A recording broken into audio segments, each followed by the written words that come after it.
ட்ராங்குலைசர் எடுத்துட்டு ஸ்கூலோட வெஸ்ட் எண்டுக்கு வந்திருக்கேன்.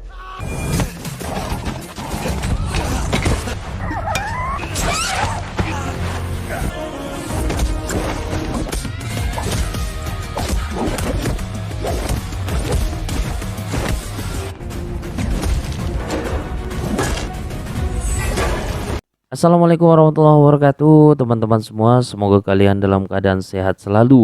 Yang sakit diberikan kesembuhan, yang sulit diberikan kemudahan.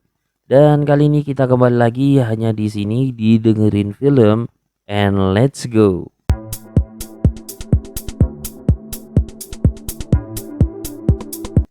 Cerita diawali dengan memperlihatkan puluhan warga yang sedang berusaha menangkap hewan buas hyena. Meskipun dua ahli hewan sekaligus polisi hutan sudah dikerahkan, mereka tetap saja tak berhasil untuk menangkap hewan buas tersebut.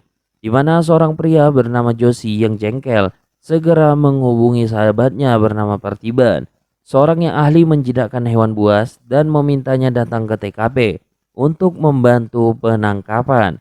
Tanpa pikir panjang, Partiban yang saat ini akan mengantarkan putranya bernama Sidu ke sekolah langsung berbelok arah untuk membantu menangkap hyena.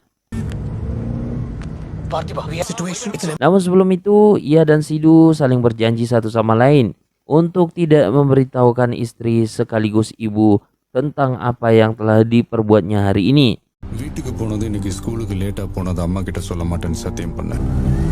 Sesampainya di TKP, Partiban mulai melakukan aksinya dengan menaiki salah satu rumah warga yang berlantai 2 untuk melihat kondisi sekitar. Dan setelah beberapa saat melakukan pengamatan, Partiban segera menyuruh semua murid untuk masuk kelas karena kemungkinan besar hyena akan masuk ke kawasan sekolah. Benar saja, hyena pun masuk ke kawasan sekolah, yang kemudian warga menutup gerbang sekolah tersebut demi menjebak hyena agar tidak lari kemana-mana. Di mana Partiban dengan Josie mulai bekerja sama untuk melakukan penangkapan. Namun sayangnya, di saat waktu yang begitu tepat untuk melumpuhkan hyena, senjata api milik Josie tiba-tiba macet, yang membuat mereka harus berpikir dengan cara lain. Dengan 1000 akal yang dimiliki, Partiban segera meminta kepada Josie untuk mengambil tombak di bagasi mobil. Dan setelah berhasil membawanya, Partiban sekuat tenaga mencoba untuk menusuk hyena menggunakan tombak yang sudah dilapisi dengan obat bius. Keberanian Partiban untuk menangkap hewan buas membuat semua orang begitu keheranan. Bahkan para reporter mulai berdatangan untuk melakukan sebuah wawancara kepada polisi hutan yang diduga telah ikut berpartisipasi dalam penangkapan. Namun salah satu reporter wanita minta kepada rekannya untuk mengambil gambar Partiban karena dialah pahlawan yang sesungguhnya.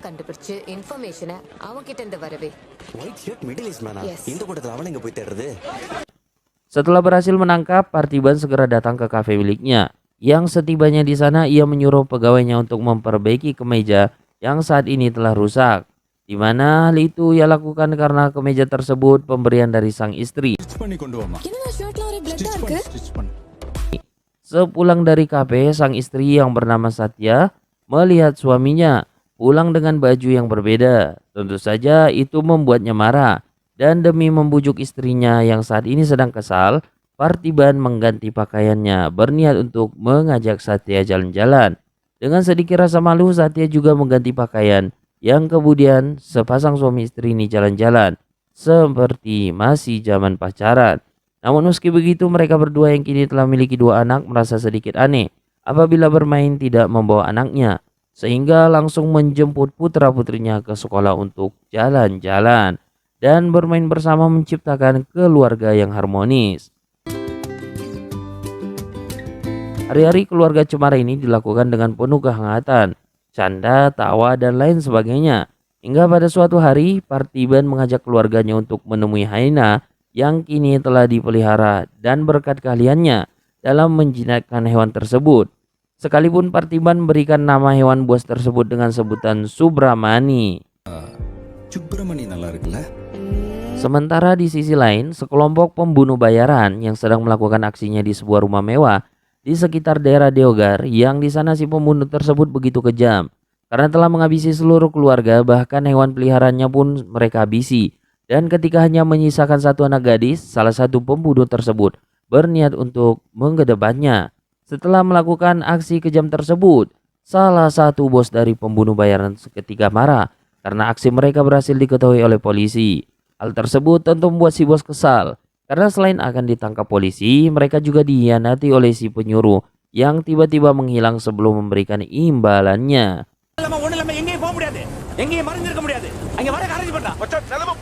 Dasar penjahat yang kena sial. Karena tak mendapatkan imbalan, para pembunuh bayaran mulai menargetkan sebuah toko pakaian. Namun sayangnya saat itu kondisi toko sedang sepi, sehingga sebelum mendapatkan uang sepeser pun, di mana mereka yang bersikap keras ingin mencuri toko tersebut malah menanyakan kapan waktu mereka, dan setelah mengetahui waktunya, para penjahat tersebut berniat untuk menunggu sampai waktu yang telah ditentukan. Kembali tak mendapatkan apapun juga. Sekelompok pembunuh bayaran tersebut beralih profesi menjadi begal, yang ketika ada salah seorang pemotor lewat dengan cepat, para pembunuh bayaran memulai aksinya. Tapi sialnya, mereka tak mendapatkan barang berharga satupun, sehingga membiarkan si pemotor pergi begitu saja. Sungguh penjahat yang sangat sial. Tak lama setelah si pemotor pergi, salah satu pria menggunakan mobil akhirnya muncul, di mana para pembunuh bayaran tersebut kembali memulai aksinya. Dan kali ini mereka benar-benar diuntungkan karena mendapatkan sasaran yang pas. Sayangnya, ketika salah satu pembunuh diminta untuk meminta PIN kepada si target, dia malah membunuh si target karena tak kunjung memberitahukannya.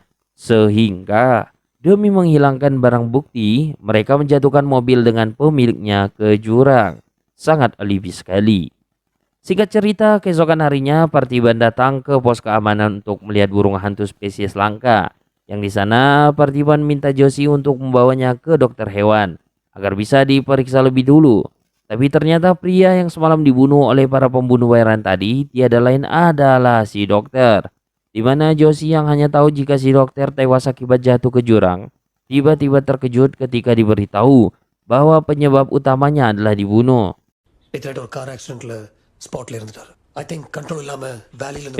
Setelah memeriksa olah TKP, Parthiban bersama putri kecilnya lanjut bermain di kafe. Yang tak lama setelah itu, salah satu pembunuh bayaran masuk untuk memesan makanan. Kedatangannya ke sana membuat Parthiban sangat curiga, apalagi melihat jika saku orang tersebut ada sebuah senjata api. Dan benar saja, ketika pegawai melihat Parthiban akan pulang, si pembunuh bayaran tersebut tiba-tiba memaksanya untuk duduk sambil menodongkan pisau. Di mana Parthiban yang tak terima jika pegawainya diperlakukan seperti itu, ia lalu menghajarnya habis-habisan. Di tengah baku hantam yang terjadi, salah satu pembunuh bayaran tersebut menyandra pegawai wanita. Melihat hal tersebut, Parthiban benar-benar dibuat kebingungan dan tak tahu harus berbuat apa. Namun ketika dirinya melihat bahwa putrinya dalam bahaya, dengan membabi buta, ia pun menghabisi seluruh penjahat tersebut dengan sekejap mata.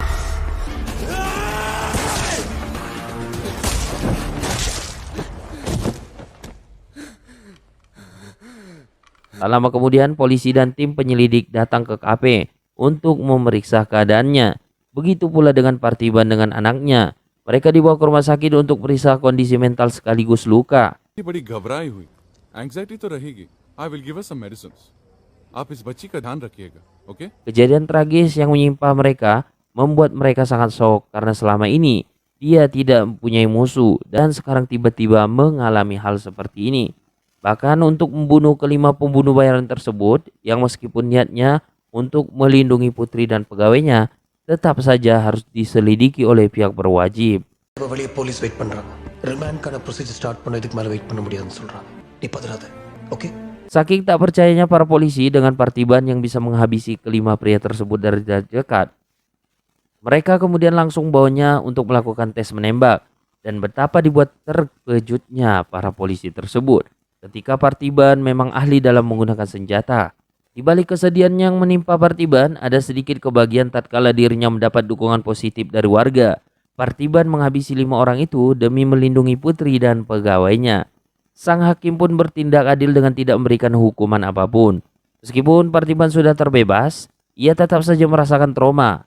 Begitu pula dengan sang istri yang merasa ketakutan, takut sesuatu menimpa suaminya lagi, namun apalah daya, manusia hanya bisa berdoa dan berikhtiar. Sedangkan sisanya kita pasrahkan saja kepada Sang Pencipta. திரு பார்த்திபன் நிரபராதி என்று Semua yang terjadi di akhir-akhir ini membuat Parthiban sangat trauma. Bahkan suara tetesan air dan lainnya terasa begitu menakutkan. Di mana istri Joshi yang kebetulan sedang bermain ke rumahnya meminta kepada Parthiban untuk tidak terus-terus merasa takut. Karena dengan ini awal mulanya hancurnya sebuah keluarga harmonis. Mendengar hal tersebut, Parthiban mengajak istri dan anaknya untuk jalan-jalan mencari makanan yang enak. அங்க வெளியே போறேன் உங்க யாருக்காவது ஏதாவது வாங்கணுமா Ternyata Parthiban bawa keluarganya ke pasar untuk mencari makanan yang disukai masing-masing. Setibanya di sana, Parthiban membagi tugas dengan istri. Dan ketika dirinya sedang sendirian, tiba-tiba dihubungi oleh Joshi yang menyuruhnya untuk tetap berhati-hati. Karena ada seseorang yang melapor jika akhir-akhir ini seorang pelaku mengintai setiap pergerakan yang dilakukan Parthiban. Mendengar hal tersebut tentu saja membuatnya sangat khawatir. Dan yang ditakutkannya selama ini benar-benar terjadi. Dengan sangat membabi buta, Parthiban menghabisi seluruh musuhnya yang ada di hadapannya. Di mana keganasan Parthiban membuat semua musuhnya yang masih hidup itu pun ketakutan dan mending lari saja. Kejadian di pasar tersebut buat Parthiban sangat trauma dan takut jika hal ini akan menimpa keluarganya. Sehingga ia langsung datang ke kantor polisi terkait untuk meminta bantuan dan mengirim tim keamanan sementara waktu. Namun sayangnya kepala polisi tak menyetujuinya karena mengira jika kasus yang menimpa Parthiban adalah kasus biasa. Bukan hanya tak mendapatkan bantuan, ia juga mendapatkan cacian dari polisi. ஏன் சார் இன்ன வரைக்கும் சொல்லல? இல்லைன்னா இந்த இடத்த விட்டு நான் போக மாட்டேன். எந்திரி சொல்றல. உட். बहुत बड़ा नेता है क्या तू? Parcel. Karena bukan mempermudah masalah yang dihadapi oleh rakyatnya, polisi tersebut malah mempersulit masalah dan malah membuat Parthiban marah. Joshi yang kebetulan ada di kantor polisi segera mencoba menenangkannya. Yang kemudian Joshi mengatakan bahwa polisi daerah sini tidak akan benar-benar mengirim pasukan keamanan apabila korban tidak mendapatkan luka apalagi tidak memberikan uang. சட்டமும் இல்ல அரசாங்கமும் இல்ல நீ சாதாரண பண்பட்டல் விக்கிற Parthiban Mengetahui itu, dengan ide buruknya Parthiban meminta Joshi untuk melukai punggungnya. Setelah punggungnya terluka, Parthiban segera melaporkan kasusnya ke pihak yang berwajib. Dan tanpa pikir panjang lebar, polisi ini menyetujui dan mengirimkan tim keamanan ke rumahnya. தமிழ்நாட்டுல இருந்து எனக்கு ஒரு போலீஸ் கொடுங்க sir Keesokan harinya polisi benar-benar mengirimkan satu anggotanya bernama Novelin yang diduga berpangkat tinggi, mampu menyelesaikan misi dan ahli membunuh musuh. Namun satu hal yang sangat diragukan oleh Parthiban dan keluarga, yaitu fisik dari si Novelin ini yang tidak meyakinkan. Mungkin kalian bisa melihatnya. Parthiban yang saat ini merasa lega karena ada penjaga di rumah, dia lekas kembali mulai hari-harinya seperti sedia kala. Kemudian ketika dirinya sedang berfokus mengamati tukang yang tengah memperbaiki kafenya, Parthiban tiba-tiba melihat satu orang mencurigakan. Seorang pria yang tadi memotret kafe Parthiban mengirimkan hasil jepretannya ke salah satu anak buah mafia narkoba tersangar, tersadis di India. ஏய் தமிழா Di mana setelah menunjukkannya kepada sang ketua bernama Anthony, seketika membuat Anthony kegirangan. Tatkala wajah Parthiban mirip dengan seorang yang selama ini menghilang, di mana ia yang tak ingin kehilangan apapun segera pergi di saat itu juga. Di sisi lain, setelah seharian Parthiban mengelola kafe, dirinya kembali menyembunyikan dirinya dengan membuat beberapa alat jebakan sekaligus senjata untuk ia gunakan apabila hal buruk menimpanya.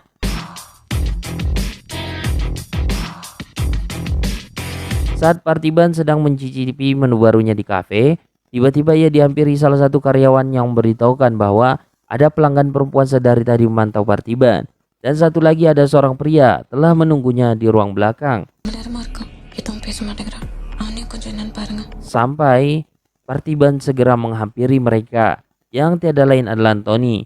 Namun karena Parthiban sebetulnya tidak tahu siapakah yang ada di hadapannya ini, sebagai pemilik kafe dengan sangat ramah menanyakan apa yang dibutuhkan oleh sang pelanggan. Akan tapi Anthony yang kekeh bahwa Parthiban adalah Leo, seorang yang selama ini telah menghilang, terus-terusan memberikan pertanyaan yang sama sekali Parthiban tidak mengerti. Malam harinya Partiban yang penasaran dengan orang aneh yang ada di kafe ini segera menemui Joshi. Barangkali ia tahu mengenai informasi tentang pria tersebut, di mana Joshi dengan sedikit pengetahuannya menyebutkan bahwa pria itu adalah seorang mafia bandar narkoba bernama Anthony. Dahulunya Anthony mempunyai seorang anak yang tiada lain adalah Leo. Leo sendiri mempunyai paras yang begitu mirip dengan Partiban, sehingga tidak heran jika Anthony kekeh bahwa Partiban merupakan Leo, putranya yang menghilang setelah masalah besar terjadi. Anthony தாஸ்க்கு ஒரு பையன் இருக்கான் லியோ. அவனுடைய ஏதோ ஒரு சாயல் அவங்களும் சவுத்துல தான் வந்திருக்காங்க.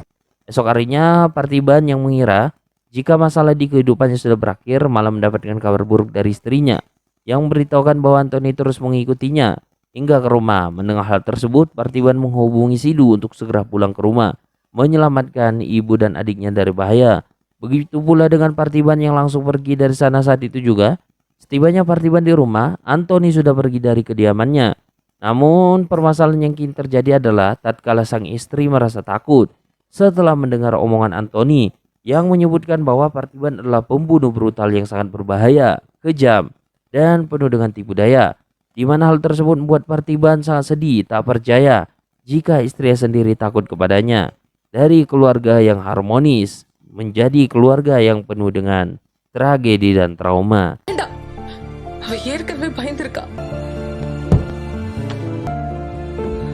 Kejadian yang menimpanya hari ini benar-benar membuat hatinya kesakitan. Dan dengan nada lembut ia mohon kepada Novelin untuk pergi saja dari kediaman ini, karena kehadirannya pun tak menjanjikan keluarganya aman dari bahaya. Saking khawatirnya Satya dengan sang suami, setiap kali dirinya memandang atau menatap, Partiban terlihat sangat menyeramkan. Sehingga secara diam-diam Satya dibantu dengan Joshi menyelidiki latar belakang dari Partiban hingga membuahkan hasil. But இதை பற்றியெல்லாம் தெரிஞ்ச ஒரு ஆள் ஷிம்லா பிரஸ்ல உயிரோட இருக்கிறதா சொல்றாங்க. அவன் பேர் இருதயராஜ் டிசோசான்னு ரெக்கார்ட்ல. Demi menghilangkan rasa curiga sang suami, Satya pun berbohong jika akhir ini dirinya akan sibuk bekerja. Di mana Partiban yang sepenuhnya percaya pun mempercayai semua omongannya. Bukannya yang sang istri yang malam ini tidak akan berada di rumahnya, Sidu pun tak ikut kunjung pulang dengan aktivitasnya seharian ini. Di mana Partiban yang sangat khawatir segera mencarinya. Dan ketika bertemu, Partiban mengajak putranya untuk pulang ke rumah. Akan tetapi, Sidu malah menolaknya. Rupanya ada dua pria yang ternyata berniat jahat kepada Sidu dan teman-temannya. Namun beruntung Partiban datang dan menyadari keberadaan orang jahat tersebut dan langsung menghajarnya. Kemudian segera membawa Sidu pulang.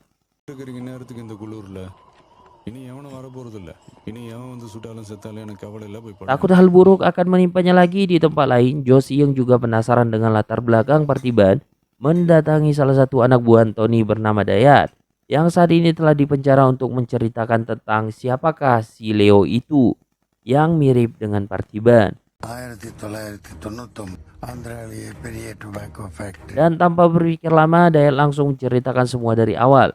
Pada tahun 99, Anthony dan adiknya yang bernama Harold menjadi seorang pengusaha tembakau paling besar di India, di mana mereka berdua sangat mempercayai tahayul, selalu melakukan sebuah ritual penyembelihan pada hewan bahkan manusia. Di mana hal tersebut mereka lakukan karena ingin usahanya selalu lancar. Namun di balik kelancaran itu ada campur tangan Leo yang begitu berpengaruh bagi usaha bapaknya, karena dirinya mampu mengantarkan semua barang dengan aman meski diketahui oleh para polisi. Kedatangan polisi ke markas tadi membuat Leo sangat kesal dan langsung menanyakan siapakah orang yang telah melaporkannya kepada polisi.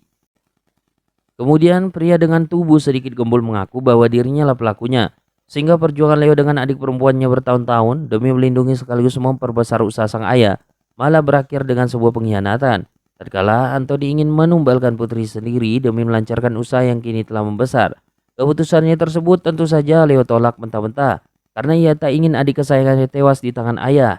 Dan ketika Anthony menyerang sang adik dengan kekuatan super di luar nalar, Leo mampu melepaskan ikatan bahkan menghancurkan kursi sekaligus.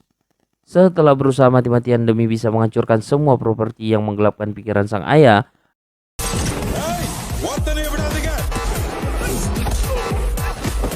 Leo malah harus menerima kenyataan pahit tatkala adik tercintanya tewas ditembak oleh Harold. Yang tak terima akan hal itu mencoba untuk menyerang Harold.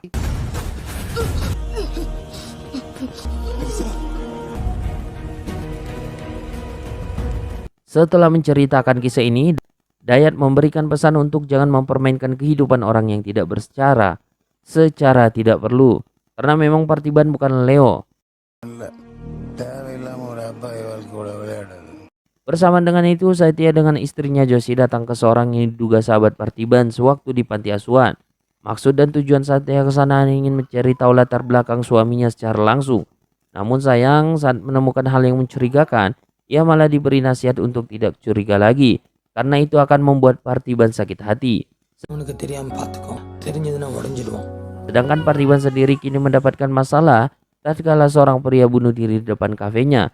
Ia menduga jika bunuh diri ini disebabkan oleh Anthony yang sengaja melakukan itu demi menghancurkan reputasi Parthiban.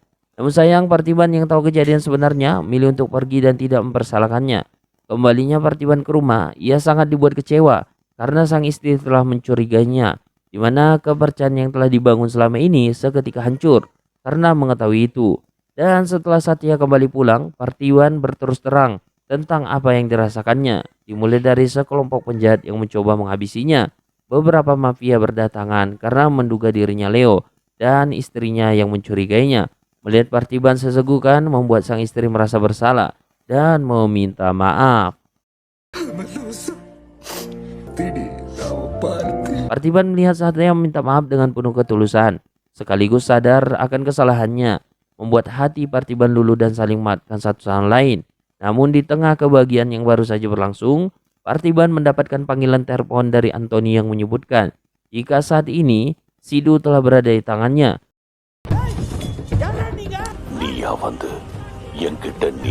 Sebagai sosok ayah yang khawatir jika putranya diculik, berusaha untuk keluar dari rumahnya yang kini semua kunci telah dikunci oleh Novlin.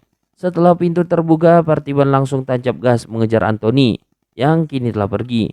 Sehingga dengan penuh amarah, Parthiban membabi buta menghabisi semua anak buah Anthony hingga tewas. Yang kemudian Parthiban mulai menyerang Anthony karena tak kunjung beritahukan keberadaan Sidhu.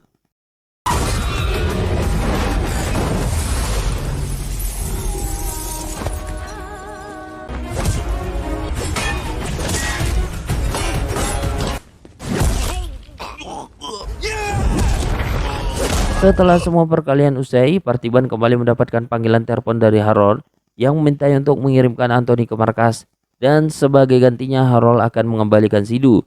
Mendapat tawaran itu, Parthiban tentu saja menyetujuinya. Tanpa pikir panjang, Parthiban langsung berangkat menuju markas dikawal dengan anak buah Harold. Setibanya di sana, Parthiban menunjukkan beberapa surat dan gambar sebagai bukti bahwa dirinya benar-benar Parthiban. Namun semua itu tak berlaku karena Harold keke bahwa orang yang berada di depannya ini adalah Leo.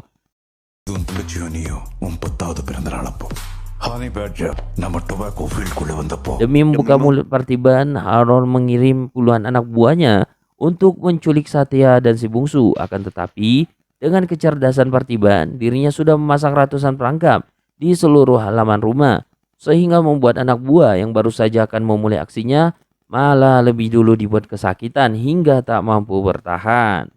Meskipun beberapa perangkap sudah dipasang, tak mampu untuk mengalahkan semua anak buah Harold, dan berkat bantuan Joshi, sedikit demi sedikit para anak buah tersebut mulai berkurang hingga menyisakan 3 orang saja.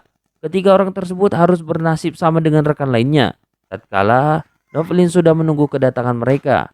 Meski saat ini seluruh tubuhnya sudah babak belur dan tangannya diimpus, tak membuat keahliannya dalam menembak melemah dan malah semakin mengganas. Tersisa hanya satu penjahat yang mulai menelusuri setiap ruangan hingga akhirnya menemukan keberadaan Satya dan si bungsu. Dan ketika si penjahat itu akan menghabisi mereka, tiba-tiba ia mendapatkan panggilan telepon dari Halor yang meminta untuk tidak menghabisinya sekarang karena dia ingin Parthiban mengucapkan salam perpisahan untuk istri dan anaknya. Nah, ketika Harold mengira Parthiban akan mengucapkan banyak kalimat, Parthiban malah memanggil hewan buasnya yaitu Subrani. Saking ahlinya Parthiban menjinakkan hewan, dirinya mampu membuat Hena, hewan yang begitu ganas itu, takluk kepada dirinya. Dan ketika Subrani melihat mangsa dari depan mata, ia langsung menyerang si penjahat hingga tewas.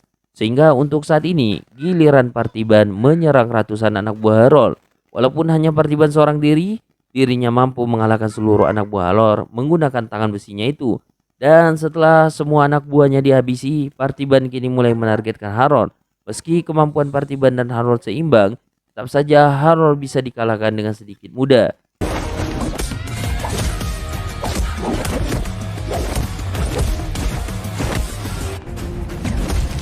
Di mana setelah Harold terlihat tak mampu untuk melakukan penyerangan lagi, dengan secara terang-terangan Parthiban mengakui bahwa dirinya adalah Leo, dan untuk menghilangkan jejaknya agar orang tidak tahu identitasnya, Parthiban menghabisi orang Harold saat itu juga.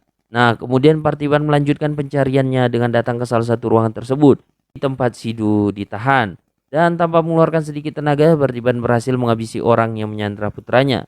Setelah selesai semua masalah besar yang dihadapinya, Parthiban mengakhiri semua kesialannya dengan melumuri semua mayat dan juga bangunan itu menggunakan bensin. Akhirnya keluarga Cemari ini pun hidup rukun seperti sedia kala.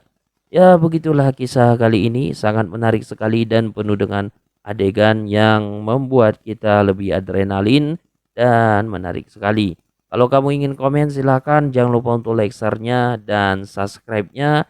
Mungkin sekian saja, terima kasih and see you.